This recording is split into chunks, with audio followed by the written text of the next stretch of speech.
Bonjour à tous, avec l'aide de Dieu, nous allons étudier le Rambam, les lois de Tumat Chalin, l'impureté des aliments, Perek Hamisha Asar, le 15e chapitre. Halacha Aleph, le Ram nous dit que Maïm Shebekelim, l'eau qui est dans les ustensiles. On a déjà parlé dans les chapitres précédents qu'il y a 7 liquides.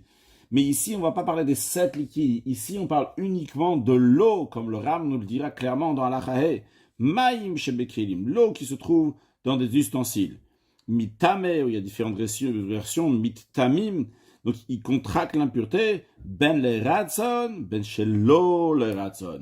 Que ce soit que l'impureté les a touchés par la volonté, par l'approbation, qu'il y avait de l'accord, il y avait l'intention, la volonté, la satisfaction de quelqu'un, ou bien qu'il n'y avait pas de volonté, ce n'était pas voulu que ça arrive, quand même, ils vont contracter l'impureté. Et de même, mais une fois que ces eaux-là sont devenues impures, ils vont rendre impurs des ochlim bekelim, des aliments et des ustensiles, comme la règle que nous avons déjà appris plusieurs fois, que les sages ont décrété que tous les liquides, donc en l'occurrence l'eau pour nous, l'eau rend impure et devient, quand elle-même elle est impure, donc en tant que rishon et tout, ma premier niveau d'impureté, elle va rendre impure des aliments et même des ustensiles. Et le chidouche ici, il est que ben shenafal alem beratzon, ben shelo beratzon, que ce soit que les aliments, que l'eau est tombée sur les aliments, sur les ustensiles, beratzon, par l'approbation, ou bien sans approbation, sans intention, eh bien, ça va devenir impur. Donc ça, c'est en ce qui concerne l'eau qui est dans les ustensiles. Ça ne change pas ratson, volonté, pas volonté, et ça contracte l'impureté, et ça fait passer l'impureté. Aval maïm shebekarkaot, mais en ce qui concerne les eaux qui sont dans le sol, kigon beiborot, comme par exemple des eaux qui se trouvent dans une citerne. Donc c'est les citernes en général, borot, c'est le titre d'une citerne qui est ronde, shichin, ou bien des fossés, donc c'est un fossé donc, qui est long et étroit, ou meharot, ou bien des eaux qui se trouvent dans les grottes, donc c'est carré et c'est ouvert sur le côté, ou megvain, et les flaques d'eau, tout cela chez MBA, tant qu'il n'y a pas 40 CA, 40 CA c'est le volume d'eau qu'il faut pour qu'un mikvé soit considéré un mikvé d'après la loi, donc un bain rituel dans lequel on peut s'immerger et devenir pur, mais il n'y a pas ici 40 CA. En mitamim el aberatson, ces eaux-là, pour qu'ils contractent l'impureté, c'est uniquement si ça a été fait par volonté, et ils rendront impurs d'autres choses, des aliments, des ustensiles, uniquement si c'est beratson. Le Ram va nous développer cette deuxième partie de l'halakha, donc on vient de voir en ce qui concerne l'eau qui se trouve dans le sol. Keitzat, comment cela? S'il y a de l'eau qui est recueillie dans le sol, il n'y a pas 40 CA. Donc c'est dans tous les cas qu'on a vu. Borot, Shichin, Meharot, Megvaim, donc toutes sortes de citernes, de grottes, etc. Tant qu'il n'y a pas 40 CA, Ben Shayu Shovim, Ben Shenam Shovim, que les eaux qui sont à l'intérieur, ces eaux qui ont été puisées, ou bien c'est pas de l'eau qui a été puisée, mais c'est de l'eau qui est venue naturellement là-bas. Donc, encore une fois, donc on a de l'eau dans le sol, qu'il n'y a pas 40 CA. Il n'y a pas le volume d'un mikvé. Chez Nafal le Tochanamet, il y a un mort qui est tombé à l'intérieur. Le mort, évidemment, ça rend impur les eaux. Au Shalar Ben Matame, ou bien que quelqu'un qui est impur, qui est passé par là-bas. Eh bien, Arel Théorine, ces eaux-là sont pures. Pourquoi? Parce que lorsque le mort est tombé là-bas, ce n'était pas Beratson, il n'y a pas de volonté là-bas qui va tomber là-bas. De même, lorsque la personne impure, elle est passée par là-bas dans ces eaux-là, il n'avait pas de volonté, il aurait préféré qu'il n'y a pas d'eau, qu'il n'a pas besoin de passer par là-bas. Donc ça, on voit que s'il n'y a pas eu de ratson, il n'y a pas eu de volonté, ces eaux-là ne deviennent pas impures. Avalim shatamem, madame tamem, si quelqu'un d'impur, il a bu de ces eaux-là qui sont dans le sol, qui ont moins de 41 CA, et donc il a touché à ces eaux-là de sa propre volonté pour boire. Oshimi le babikri, tamé, ou bien qu'il a pris un ustensile qui est impur, et avec cet ustensile qui est impur, il a pris de l'eau de ce sol-là dans lequel il y a moins de 40 CA. Oshenaf le tochamash ou bien que sont tombés à l'intérieur des liquides qui sont impurs, et c'était beratson, c'était avec l'approbation, la volonté, ces eaux-là sont impures, même qui sont dans le sol, c'est de l'eau qui n'a pas 40 CA, et donc qui devient impure, elle-même donc a contracté l'impureté, lorsqu'il y a eu ici une volonté de quelqu'un, s'il n'y a pas eu de volonté, par exemple le mort il est tombé, ou l'impur il est passé, dans ce cas-là, ça ne devient pas impur. Si quelqu'un maintenant, la deuxième étape, parce qu'on a dit ou mitamim, ces eaux-là, ils vont rendre impur, mais quand est-ce qu'ils vont rendre impur? Uniquement beratsan, avec la volonté. Alors Ram, c'est ce qu'il explique maintenant. Qu'ici, quelqu'un de pur, il a bu de ces eaux-là, une fois qu'ils sont devenus impurs lorsqu'il était dans le sol, au meshemi, le même biklitar, ou bien qu'il a pris un ustensile qui est pur et il a pris de l'eau de cette eau qui est dans le sol qui n'a pas 40 CA, nitma achot, et celui qui a bu, il est devenu impur. Nitma akli, et l'ustensile aussi, il est devenu impur. Pourquoi? Parce que c'est sa volonté de boire ces eaux-là, cette personne pure. Nitma akli, l'ustensile aussi, il est devenu impur. Mais non, si nafal, si c'est tombé, le tort à l'intérieur, qui cache le touma, un pain de touma. Donc c'était pas par sa volonté que c'est tombé ce kikar, ce morceau, ce pain de terouma. Donc c'est un pain de dîme qui est donné au Kohen, qui a une sainteté, donc une sainteté particulière. Eh bien quand même à Reutaok chez Aya, ce morceau de pain de terouma, il est toujours pur comme il était avant. Pourquoi? Parce que ces eaux-là, ils rendent impur uniquement si on a été en contact avec ces eaux beratson par la volonté. Donc lorsqu'il a bu cette eau, c'était beratson, c'est sa volonté, mais lorsque ce pain de terouma il est tombé là-bas à l'intérieur, c'était pas beratson, c'est pas avec sa volonté. Les filles, c'est la raison pour laquelle il me dit Achiado, si avant de sortir ce pain de terouma, il a lavé, il s'est rincé sa main dans ces eaux impures, Verotsia Kikar, et après il a sorti ce pain de terouma qui était dans l'eau. Dans ces cas-là, Nitma Kikar, Bamaim Shebeyadav, le pain de terouma est devenu impur par par l'eau qui était sur ses mains, parce que l'eau qui est sur ses mains, Sharem Beratson, ils sont pas sa volonté, il était intéressé, il s'est lavé ses mains dans cette eau-là. Donc il y a eu un ratson ici. Vrai que le pain il est tombé là-bas, c'était pas beratson, il n'y avait pas la volonté, mais lorsqu'il s'est lavé les mains là-bas, c'était beratson. Donc l'eau qui est sur ses mains, ils sont des eaux qui, c'était beratson, donc pas avec sa volonté, ils sont devenus impurs, et donc ça a rendu impur le pain de terouma. Halachabet, megvaim, l'eau d'une flaque, vekayotse baem, des choses similaires, mais même chez le cacao, de l'eau qui se trouve comme ça sur le sol, comme et borot, shiklu, meharot, comme les eaux de citernes, des fossés, des grottes, ou metamtsit, et des eaux qui coulent des montagnes, et ils se sont retrouvés dans quelque part, il y a une mare d'eau de ces pluies-là.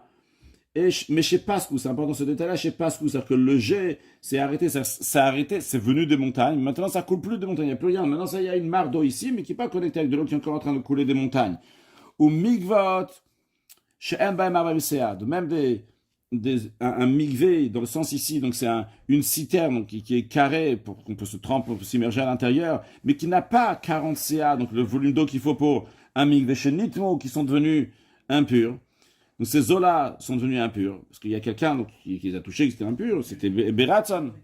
Donc ces eaux-là maintenant sont impures. Après, il y a de l'eau de pluie qui est tombée. Il y a encore plus d'eau de pluie que les eaux initiales qu'il y avait dans le sol. Ou même si les eaux de pluie n'ont pas fait déborder ce migvé, ce bassin, eh bien quand même, ces eaux-là sont pures, vu qu'il y a la majorité d'eau de pluie. Ces eaux de pluie sont pures. Donc il y avait avant de l'eau qui est impure, c'est annulé.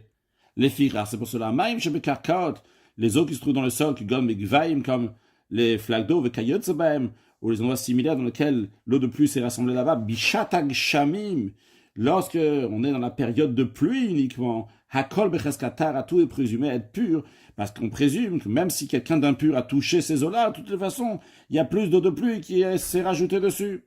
Halacha Gimel. Maintenant, une fois que passe l'eau à Gesham, une fois que les pluies se sont arrêtées, alors est-ce qu'on va considérer ces eaux-là pures ou impures? Alors ça dépend. Akovim laïr, les eaux qui sont proches de la ville, ou bien de la route principale, que les gens y passent là-bas à côté, ils sont impurs. Pourquoi?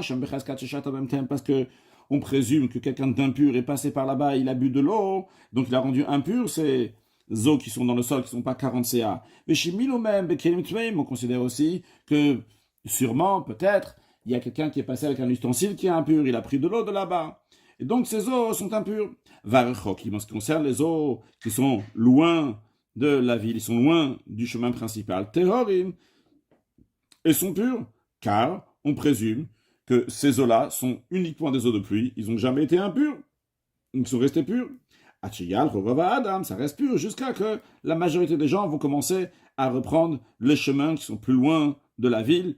Halchou, une fois que les gens commencent à aller donc dans les chemins lointains, Kol Becheskat Touma, tous les eaux sont présumées impures, même les eaux qui sont loin de la ville et des chemins principaux. Pourquoi? Parce que ceux qui vont en caravane, en groupe, ils vont dans un endroit lointain, Shotim ou Malimem, ils boivent, même s'ils sont impurs, ils remplissent avec des ustensiles qui sont impurs, donc sûrement, il y a une chance que c'est devenu impur, donc on présume que c'est impur.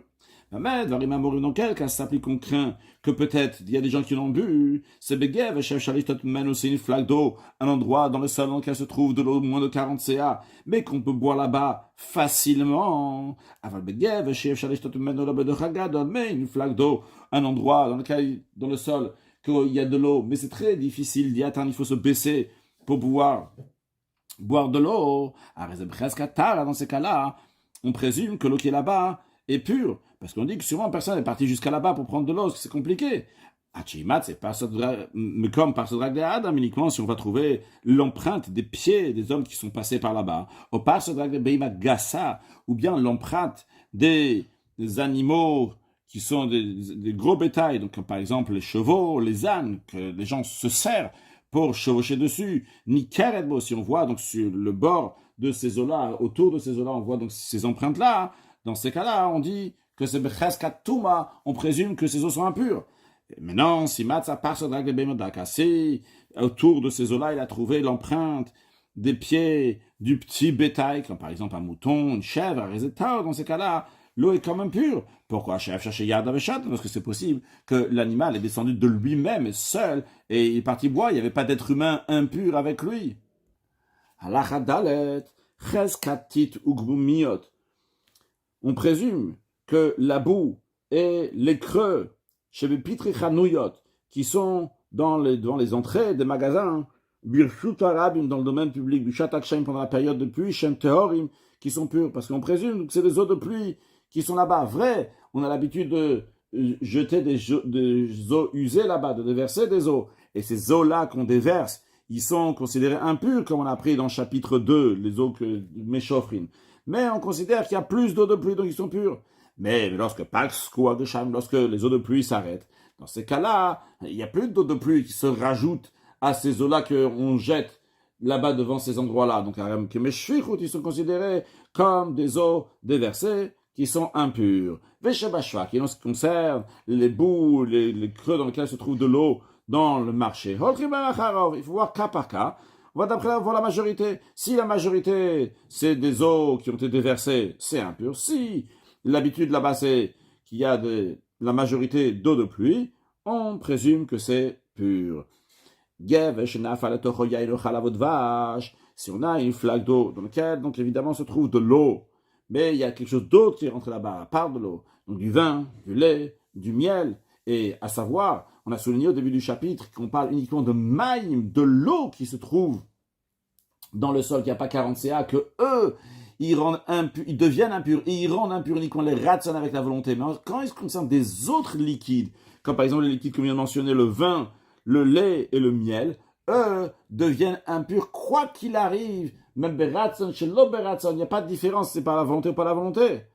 Alors, maintenant, on a de l'eau, mais dans cette eau-là, il y a aussi d'autres liquides. Alors, comment on doit voir ces eaux-là? On doit les voir comme du vin, et donc ils peuvent devenir impurs, même s'il n'y a pas eu de volonté, ou bien on doit les voir comme de l'eau, et ils deviennent impurs uniquement s'il y a la volonté.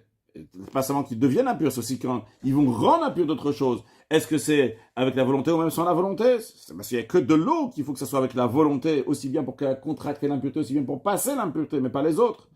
Eh bien, ce qu'on va faire, dans ce cas, on va voir la majorité du liquide qui est là-bas. Est-ce que c'est de l'eau? Si c'est de l'eau, la majorité, dans ces cas-là, ça sera traité comme de l'eau qui contracte l'impureté et qui rend impur uniquement beratson par la volonté.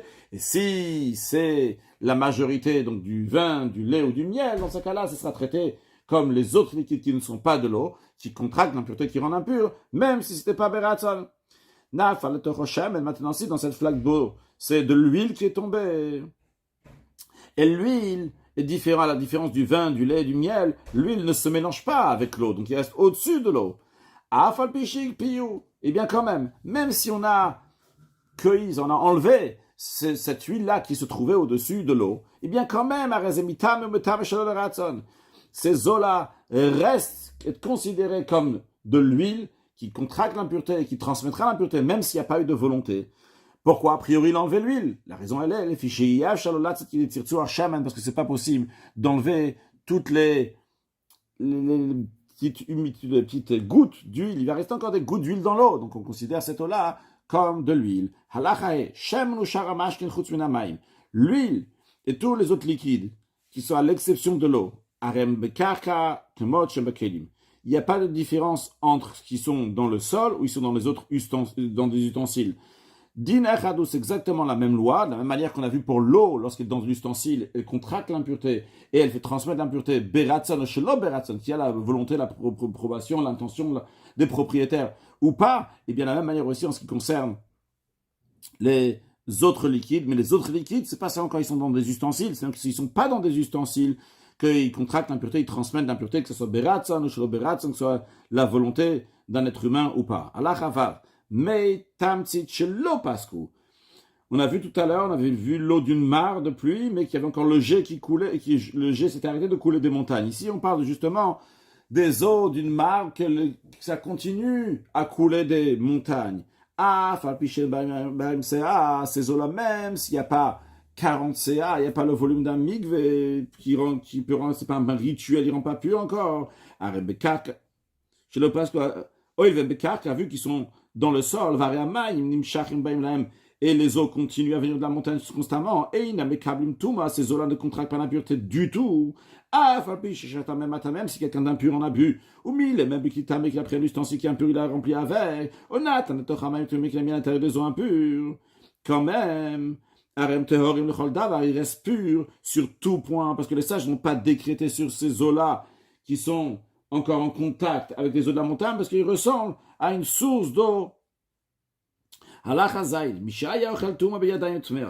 Quelqu'un qui mangeait de la terouma avec des mains qui sont impures. Les mains, ils sont à sheni le touma, deuxième niveau d'impureté. Et il a touché donc de la terouma qui est un troisième niveau d'impureté.